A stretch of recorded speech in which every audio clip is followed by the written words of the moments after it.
My name is Keely Reese, and I'm a professor and chair at the University of Wisconsin-La Crosse, and I have been a SOFI member since 1999. I've always considered SOFI my professional home.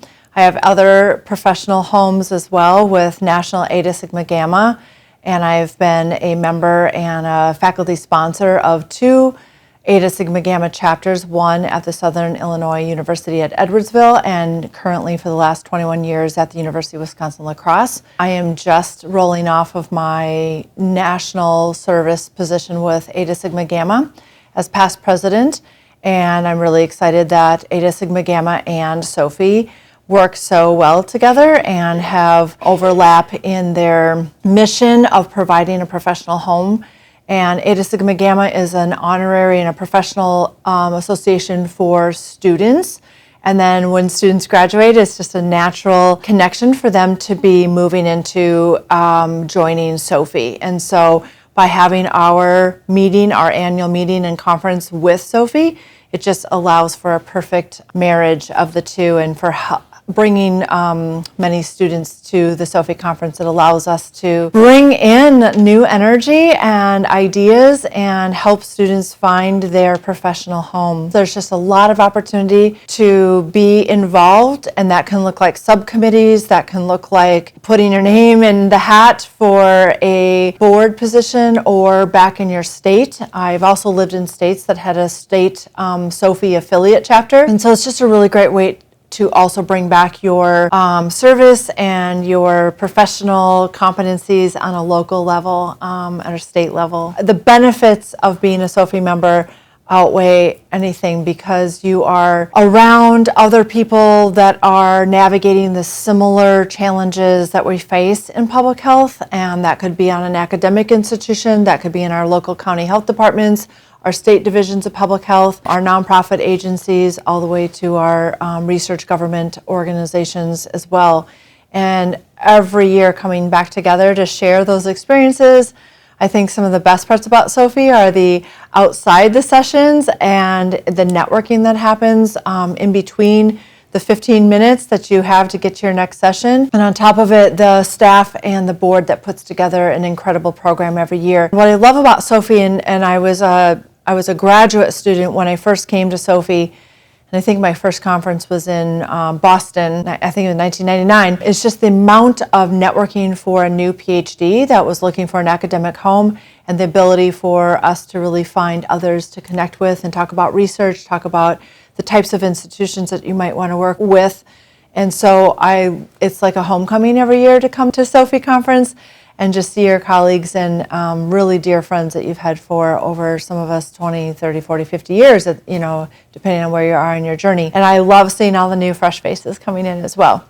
My other experience with SOFI that I just hold near and dear to my heart was stepping in and serving as the annual meeting trustee, and this was in 2016 for the Charlotte, North Carolina conference, and working so closely with, on the board, you're a board member, and then you are working so closely with the staff members, and for an entire year putting together a program, searching venues, putting together the mood and vision boards for all the marketing materials, all the way down to the finite details of the award ceremony, the banquet, and then working with all the subcommittees on those. So that's the abstract subcommittee and the program, the CE committee, and all the way to the logistics of, the behind the scenes things. You just get to know every single intricacy of putting together an annual meeting, and it's absolutely a highlight of mine. I would highly encourage people to volunteer. That could be on an editorial board. Publishing in the journals is an absolute honor and privilege. Reviewing other people's works for the editors as well. And then all the way to, participating in webinars online. It's just a really great way to garner more of your continuing education units. I happen to be MCHES, Master Certified Health Education Specialist. So my entire tenure I was first certified as a CHES in 1999 as well, all the way through to current today, MCHES.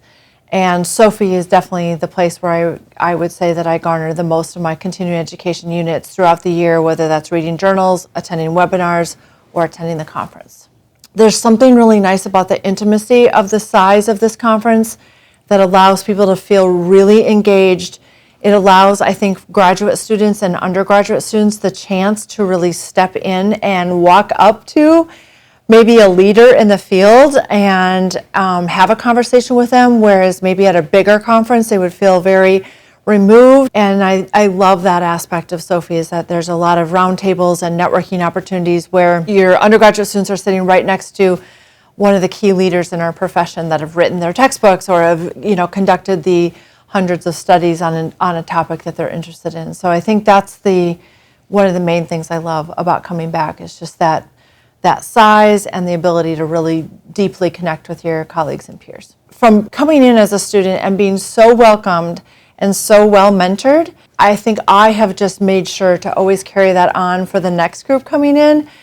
And so what I love about Sophie is the amount of mentoring that they do. And at a Sophie conference, or even when you become a new member for Sophie, the welcoming packet, the amount of communications that you get from Sophie about what's happening, the newsletters. But when you arrive to a conference as a new student, there's new student events, there's new student networking opportunities. For many years, I have ran the speed dating mentoring sessions for new participants. I've been a part of that for many years. I attended those when I was a student, as well as now I'm the one leading those. And so I think as a new person coming in, I hope, and I sense that from the students that I've brought over the last 20 plus years to Sophie, that they have felt very welcomed. Many of my students have actually served as interns at Sophie.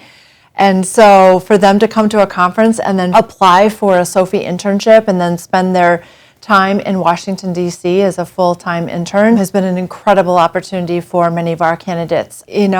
Just in the hallway passing reminded me that I was the reason that they got involved in leadership opportunities in Sophie, and had never really told me that story before. And it was just like, oh wow, so sometimes you don't even know the impact that you're having on a person, or sort of tapping someone on the shoulder to say, hey, I think you'd be really great for this student trustee position, or to serve on a subcommittee for an annual committee. One of the other biggest things I tell all of my students and other professionals, when you're part of a professional home like Sophie, you have the advantage of having an advocacy and a policy person in that Sophie office and in that role that are keeping track of legislative policies that are happening and resolutions that we need to be making statements about as a profession. It's a voice for often being a member allows you to have your voice heard in that big collective sense. And I'm just really proud of all the efforts that Sophie has done over the years to really advocate for specific legislation, and having had a lobbyist or a policy person that does that work on our behalf, but very much keeps our members involved and on board with that. As you can tell, I'm sharing lots of ways that people can get involved in Sophie. There's a place for everyone.